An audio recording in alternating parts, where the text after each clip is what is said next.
Good morning. Okay, so we are going to show some of the processes that we use on these foot shears. Yes. In today's PPP. Okay. So naturally, squaring up these machines is probably the first thing we should talk about. So to do it is pretty easy. This is a 9/16 wrench here, and you just loosen these two bolts. Or over here on this one, I'll just get into that one. You use a straight slotted screwdriver like that. And loosen up these two screws here, and then you can adjust that. So what I do normally, this is square, so I'm not going to change it at the moment. I would loosen these up, right? And then this will slide. It'll slide a fair amount, 1/8 inch or more in either direction. And then I very carefully hold down this foot pedal here. You can go, I think you can go all the way down, yeah. You can go all the way down, so you just put your weight on there, and then hold the square up to the blade. And you can just see, I get it's if I look, I don't know, can you see in there? I can see it's square there, and while I'm trying to hold this in the same spot, I'm looking over here, and it's right up against the blade there, and then along this whole line here, can you see that? It's the square is right up against that, so there's no gap. And so I know that's about as square as we're going to get it here. So the first thing you're going to do is you got to measure out your material here so that you can set your backstops on these shears.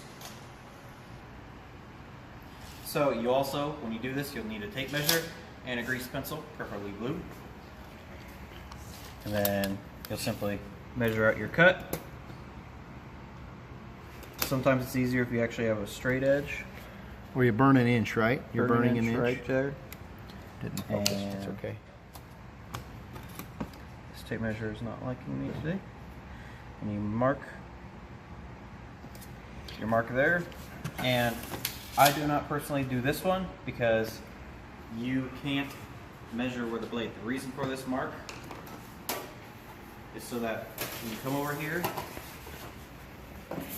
and you can line it up with that blade right there. And the problem with this is it's really hard to see the mark on this end and line it up with the blade. So when you need to set your stop, you need to bring your blade down just a little bit. And you need to hold it here, and you need assistance for this because this stop is hard to move when you're holding this down. The reason you hold this down is so that it stays there when you move this forward. Clamps it in place. Okay? So I'll help slide this in place while Michael holds it there. And I want to get it nice and square up against the back of the material. And now you're good to test your first cut and then measure it to make sure that you do have it square. We also have a front stop here. You simply slide it on in the slot here. You hold it down on your measurement as you would normally, and then you square it up right there.